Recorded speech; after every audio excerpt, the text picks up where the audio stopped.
Direction, desire, discipline, dedication. Life में मैं youngsters को ये कहना चाहूँगा कि आप चांसेस लीजिए, but only calculated chances. Army life is very good life, but not for all. There has to be a particular mentality to be in the army. खासकर अगर आप इनकी बात करें, जैसे मैं एक ऑफिसर लेवल की बात करूँ, तो something known as OLQ, officer like qualities. So I'm not sure कि they are prepared to work that hard to come to the that is army. also true. Lack of commitment अभी society में बहुत है, relationships में भी है, work पे भी है और घर पे भी है, मतलब सब जगह है। सब सेल्फिश है। There are no free lunches. Michelangelo, painting उनका काम नहीं था, लेकिन उनको सिस्टीन चैपल एक है, उसकी छत के ऊपर पेंटिंग के लिए कहा गया। 4 साल तक औंधे उल्टे लटक के वो उसको पेंटिंग करते हैं, which is one of the best in the universe now. Dedication मतलब वो चीज़ भी करना जो आपको पसंद हो। Correct. I feel that most of the youngsters का मुझे बुरा लगता है आजकल, they don't know how to spend time. Yes, life is not hard at all. कुछ ध्येय हो, अपना कुछ लक्ष्य हो, उसके लिए काम करने का आप में जज्बा हो, तो फिर लाइफ एक उत्सव के समान होती है। डिज़ायर या उसको डिज़ायर से ज़्यादा पैशन बोलना ज़रूरी होता है। तो अगर आप सही दिशा में हैं और आपका दिल करता है, अगर आपको डिज़ायर है, तभी आप उस दिशा में होंगे। How do you look into life now?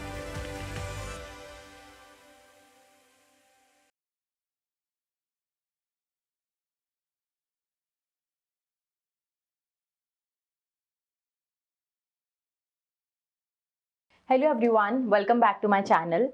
अभी तक हमने फीनिक्स से रिलेटेड बातें करी। आई होप आपको याद हो कि इस चैनल का इंटेंशन क्या था। इस चैनल का इंटेंशन ये था कि कोई भी इंसान जो अपनी लाइफ में स्ट्रगल कर रहा हो, वो अपने स्ट्रगल से कैसे उठेगा और वापस अपनी लाइफ को कैसे फॉर्म पे लेकर आएगा, इसके बारे में हम सीखेंगे। और यही चीज़ें हमने सीखी अलग अलग लोगों से बात करके, क्योंकि किसी भी इंसान को अगर अपनी लाइफ में ग्रो करना है तो उसे स्पिरिचुअली, मेंटली, फिजिकली, लीगली बहुत सारे पैरामीटर्स में स्ट्रांग होना पड़ता है। और वही पैरामीटर्स पे हमने बहुत सारे यंग लोगों से बात करी। आई वुड से एक ऐसे एज ग्रुप से जो हमारे आसपास के लोग हैं, पर हर एक इंसान जो अपनी एक उम्र का एक सेक्टर निकाल चुका है, उसके पर्सपेक्टिव लाइफ को लेके बहुत डिफरेंट होते हैं। और आज ऐसे ही एक गेस्ट हमारे साथ आए हुए हैं जो कि अपने लाइफ का एक बहुत ही महत्वपूर्ण हिस्सा बहुत सारे अलग अलग एक्सपीरियंसेस से गुजार चुके हैं, और वही एक्सपीरियंस आज हमारे साथ वो शेयर करेंगे। सो आज का टॉपिक अगेन थोड़ा सा इंटरेस्टिंग होगा, पर अलग तरीके से आज थोड़ी सी कुछ बातें होंगी। और आपको अगर आज का डिस्कशन अच्छा लगता है तो आप इसको बिल्कुल सब्सक्राइब करो और शेयर भी करना उन लोगों से जिन्हें ऐसे कॉन्वर्सेशन से हेल्प मिलती है। हेलो सर, सब जैसे हम लोग हमारी बातचीत चालू करेंगे, उसके पहले एक छोटा सा ब्रीफ इंट्रोडक्शन आपके बारे में आप प्लीज़ हमारी ऑडियंस को बताइए। नहीं, पहले तो मैं आपका शुक्रिया अदा करूँगा कि आपने मुझे ये मौका दिया। एक मॉडर्न बैकग्राउंड से शुरू हुआ और फिर इंजीनियरिंग किया, जो अब लगता है कि नहीं करना चाहिए था। और उसके बाद फिर आर्मी में चला गया। जब आर्मी में गया तब मेरे को अंदाज़ा हुआ, जब मैं आर्मी ट्रेनिंग स्कूल में गया था चेन्नई में, उस समय मद्रास कहते थे, तो वहाँ मुझे अंदाज़ा हुआ कि मेरी अंग्रेजी कम्युनिकेशन कितनी ख़राब है। क्योंकि वहाँ मैंने जितने भी मेट्रो से आए थे वो लोग थे from good schools and all. मैं 5वीं तक मराठी स्टेट में पढ़ा मीडियम में, फिर 11वीं तक हिंदी में, और इंजीनियरिंग कॉलेज में इंग्लिश था, लेकिन दैट वाज नॉट कन्वर्सेशनल। तो दिस इज समथिंग दैट वहाँ से आने के बाद से टुडे मैं कम्युनिकेशन की क्लासेस लेता हूँ और हिंदी और इंग्लिश में किताबें लिख चुका हूँ। तो आई बीन लकी दैट, मैं ये कह सकता हूँ। फिर आर्मी ज्वाइन कर ली। आर्मी में मैंने IIT खड़गपुर में एमटेक किया। अंटार्कटिका में 16 महीने रहा मैं, दक्षिण गंगोत्री स्टेशन में। तो उसके बाद से फिर मैं इंदौर में पोस्टिंग हुई, तो मैंने MBA कर लिया यहाँ से। फिर मैंने आर्मी 94 में छोड़ दी, तब मैं आर्मी में कर्नल था। और नॉर्मली क्या था, आर्मी वो लोग छोड़ते हैं जो लोग सुपर सीड होते हैं। मेरे केस में मेरा करियर ठीक चल रहा था, और मेरे अपने भाई जो मेरे कोर्समेट ही थे, वो ब्रिगेडियर तक गए थे। मेरी संभावना थी कि मैं जनरल तक जा सकता था, क्योंकि मैं 1 साल उनसे छोटा था उम्र में। फिर उसके बाद सिविल में आया। सिविल में 6 साल एक कंपनी में काम किया, HR में, क्योंकि मैंने MBA HR में किया था। फिर मैंने एडवर्टाइजिंग में PhD की और 12 साल रुचि ग्रुप में भी रहा।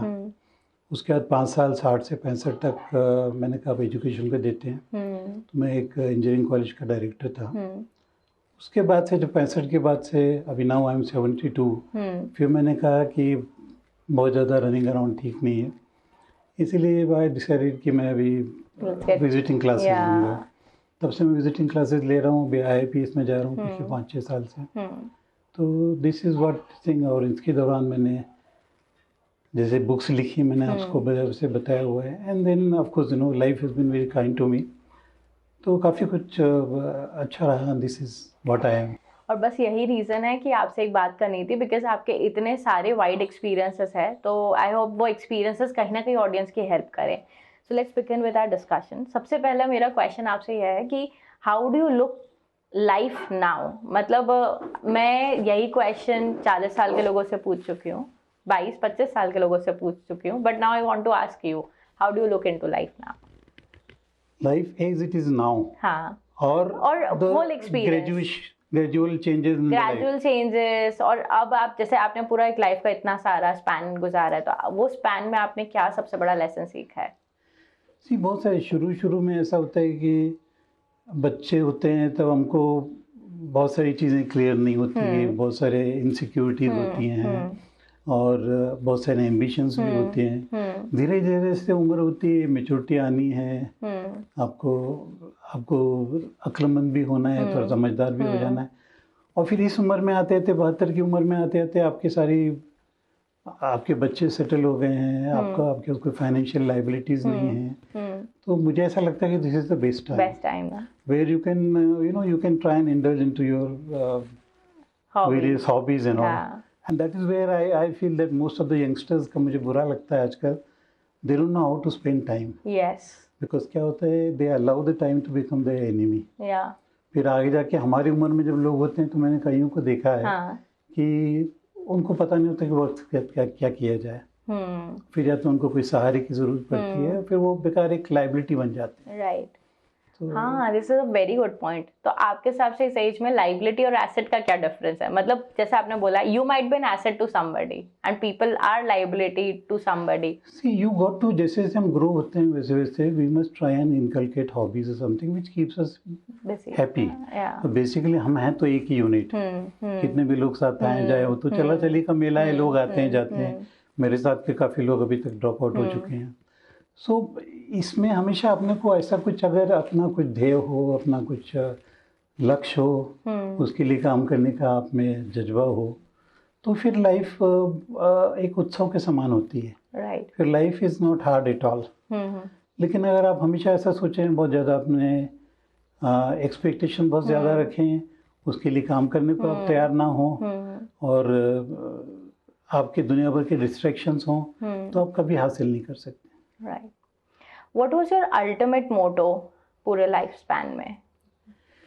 That keeps changing. I never had anything that I am going to become a great man one day. But अगर आप मोटो की बात करते हैं, उसमें से एक वो देना, एक कागज होगा। This is what I do every day. This is kept under my glass, and normally I do all these things every day. Wow. I'll just repeat for my audience. First is, just for today I will be happy. Just for today I will adjust myself to what is, not change everything to my own desires. Just for today I will take care of my body. I will exercise it, care it, nourish it, and not abuse it, nor neglect it. Just for today I will strengthen my mind. I will learn something useful. I will not be a mental loafer. I will read something that requires effort, thought, and concentration. Just for today I will exercise my soul into 2 ways. I will do someone a good turn. I will do at least one thing I do not want to. Just for today I will be agreeable. I will look as well as I can, dress as becomingly as possible, talk low, act courteously, be liberal with praise, criticize only for organizational sake. Just for today I will concentrate only on today, not my whole life. Just for today I will have a program. Whether I am able to follow it or not, I will eliminate hurrying and indecision. Just for today I will have a quiet half an hour for myself. Just for today I will be unafraid to open or to be happy. I will do at least one creative thing. Wow, I think ये जो अभी manifestation है, this could be a manifestation for somebody, like जो इंसान इसको देखेगा. How did you come to this? Like, because this is one of the most important things. I have been reading a lot of books and all, which says you got to have your aim for the life. Yeah. If you want to do something in the lifetime, which you possibly take it for, आप बोलिए कि 70 साल या 80 साल जितना आप रखना चाहें. फिर उसके बाद अगर आपको इतने साल में करना है तो अभी आपके पास कितने साल बचे हैं. Right. तो आप 10 साल में क्या करेंगे, 5 में क्या करेंगे, 1 में क्या करेंगे, 1 महीने में क्या करेंगे, हर दिन क्या करेंगे. तो ये हर दिन का कच्चा चिट्ठा इसमें है. राइट. और जैसे मैं अभी भी कितनी भी सर्दी हो, कितनी भी गर्मी हो, मैं सुबह 4 बजे उठता हूँ. और मैं कोई रिलीजियस आदमी नहीं हूँ. तो वहाँ से लेके जो मेरा होता है लगभग ये सारी की सारी चीज़ें अब एक ये बन चुका है, ऑटोमेटिकली बन जाती है. अच्छा, वैसे एक और क्वेश्चन है. जितना हम लाइफ देखते हैं उसमें बहुत बार ऐसा हुआ होगा कि आपको भी हेल्थ इश्यूज आए होंगे. तो वो जब कोई ऐसी मेजर बीमारी या कुछ भी ऐसा इमीडिएट इफेक्ट जो आपकी लाइफ में हुआ जिसने आपकी लाइफ को शेक करा हो जी, और जब वो शेक करने के बाद how did you came back to the same process या same position the way you were in. Because होता ये है भी कि यंगस्टर्स को अगर ज़रा सा भी लाइफ में डिस्कम्फर्ट आता है, उनका अल्टीमेट एक ही ऑप्शन होता है, या तो सुसाइड करना या ज़िंदगी से निराश हो जाना. बीच में दे डोंट अंडरस्टैंड कि struggle discomforts a part of life है और अल्टीमेटली जो आपको चाहिए वो मिलेगा ही. तो ऐसे आपने इन चीज़ों से कैसे कोप किया? देखिए, मैं एक चीज़ का अपने आप को हमेशा श्रेय देता हूँ कि अब लोग बाग कहते हैं कि आर्मी में है तो लोग बाग फिर वही शराब पीते होंगे. यस. मैं आर्मी में 20 साल था और चाइनीज़ बॉर्डर पे था. अंटार्कटिका में था लगभग 16 महीने. हमने -51 डिग्रीज भी देखा है. मेरे को एक बूंद शराब पीने की कभी ज़रूरत नहीं पड़ी. वाव. इसके अलावा एक फैक सिगरेट लेने की ज़रूरत नहीं पड़ी. मैंने कभी नॉन वेज भी नहीं लिया. तो ये सब चीज़ें होने के बाद जब जिस दिन मैं अमेरिका जा रहा था, मैं पिछली जब एक कंपनी में था, 1998 की बात थी, तब मुझे कुछ अनकम्फर्टेबल लगा था. मैं एक डॉक्टर साहब के पास गया तो उन्होंने बताया कि आपको डायबिटीज़ है. ओके.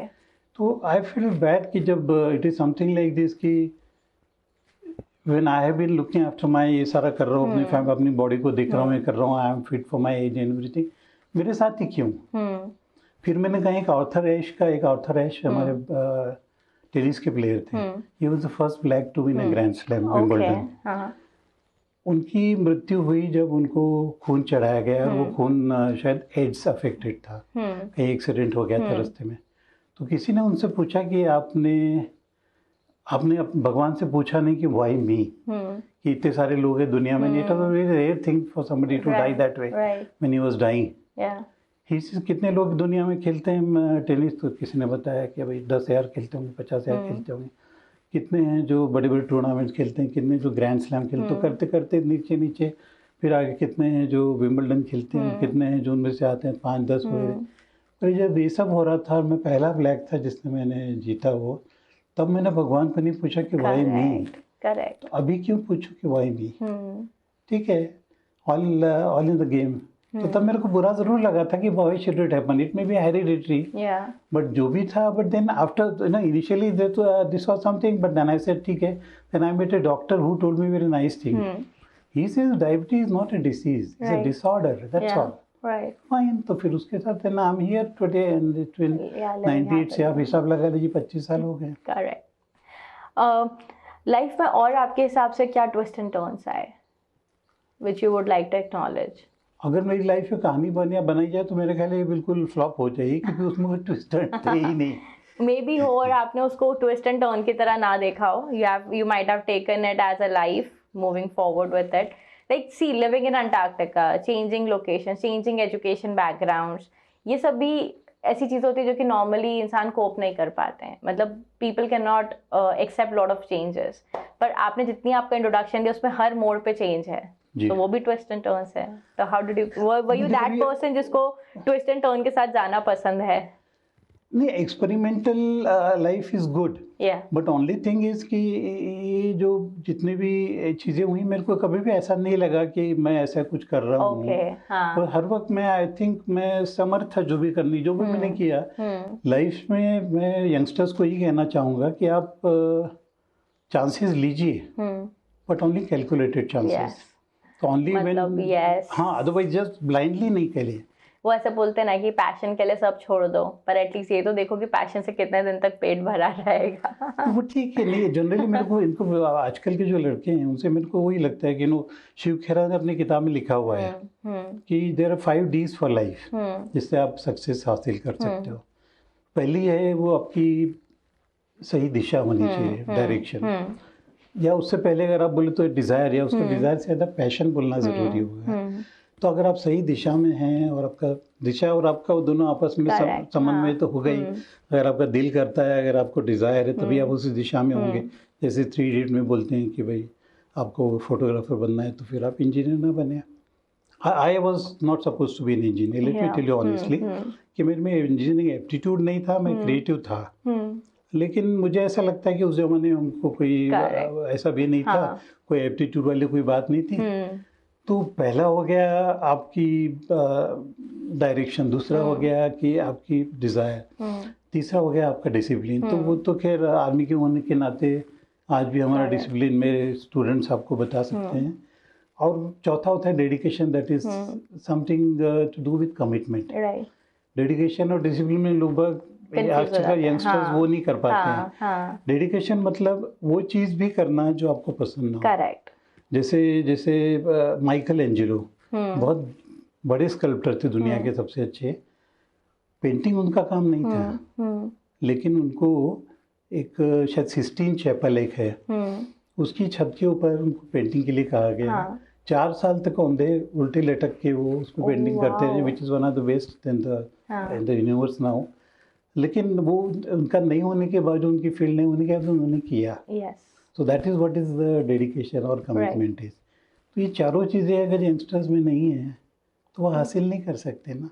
पर सबको भी इमीडिएट रिजल्ट चाहिए ना, मतलब मैंने आज ये इन्वेस्ट करा, मुझे कल रिजल्ट चाहिए। लोग बिलीव नहीं करते लॉन्ग टर्म इन्वेस्टमेंट। ऐसा नहीं होता। लॉन्ग टर्म इन्वेस्टमेंट मतलब लॉन्ग टर्म वर्किंग में भी आई वुड से, मतलब आज फील्ड एक अपनाई फिर छोड़ दी क्योंकि 6 महीने में रिजल्ट नहीं मिला, तो फिर कैसे लाइफ में कुछ मिलेगा। एक कोई बहुत पुराने राजा थे, तो उन्होंने बोला कि दुनिया भर की जितनी भी विजडम की किताबें लेके आओ और उसका एक सार बनाओ। तो लोग लेके आए, इतनी मोटी किताब बनी, यू वाज नॉट हैप्पी, फिर और हुई और पतली हुई, फिर आखिर में कहते हैं एक सेंटेंस रह गया। वो सेंटेंस था, there are no free lunches. Right. Nothing you will get for free. You have to work hard. Very hard. But I have a contradiction in this too. What happens कि लोग अभी struggle और मेहनत को confuse कर देते हैं. Like the line that we said कि there is no free lunches available. तो लोगों को लगता है कि वो free lunch पाने के लिए आपको struggle करना पड़ेगा, मेहनत नहीं। मेहनत इज डिफरेंट। मेहनत में यही चारों डीज काम आते हैं। और स्ट्रगल में, अभी struggle is becoming more of fashionable thing कि हाँ मैं सुबह उठ रहा हूँ तो दैट इज अ स्ट्रगल, मैं घर का काम कर रहा हूँ that is a struggle. But मेहनत वो नहीं होती है। मेहनत is dedication, your intentions that matter. तो वो भी थोड़ा यंगस्टर्स मिसलीड हो रहे हैं। आपके पास ऐसे कोई स्टोरीज आई यंगस्टर्स की? नहीं, वैसे चूंकि है ये ऐसा कि यंगस्टर्स की स्टोरी मतलब बहुत जल्दी वो लोग धैर्य खो देते हैं। जैसे मुझे याद है कि हम लोग अपने यहाँ पे, जब मैं अमेरिका में, हम लोग भेजा करते थे सॉफ्टवेयर इंजीनियर्स को, तो एक जगह मैं भी शायद उसको नहीं, बाकी जगह तो मेरी हमेशा सक्सेस रही है, लेकिन एक कोल्हापुर से एक लड़का आया था जिसने इंजीनियरिंग की थी। तो वो जब भी मतलब वैसे टेक्निकली अच्छा था, वो अच्छी कोडिंग करता था, अंग्रेजी भी उसकी ठीक थी, लेकिन जब भी हम उसका मॉक इंटरव्यू लेते थे तो वो हमेशा घबरा जाता था। तो उसको कई बार बताने की कोशिश की, तो एक दिन बोला कि सर आप जानते नहीं मैं कहाँ से आया। मैंने कहा आप कहाँ से आए भाई बताइए। तो बोला सर मैं कोल्हापुर के पास के गांव का गडरिया हूँ, मैं भेड़ बकरियाँ चराया करता था और वहाँ से मैं इस लेवल पे आया हूँ। तो मैंने कहा यार तू ब्रेक ले, अभी तो जो जा 15 दिन के लिए घर जा और जाके देख कि तेरे साथ वाले जो भेड़ बकरी चरा रहे थे आज क्या कर रहे हैं। You come to this place, you done your engineering, you are almost knocking the doors of US now, life will be great after that. थोड़ा सा और अपने आप पे कॉन्फिडेंस लिया, लेकिन he could not do it and he had to go back. Past baggage. He had to go back and possibly he would have got something all right. But he lost the fortune that he could have got. Just because he cannot accept it, right?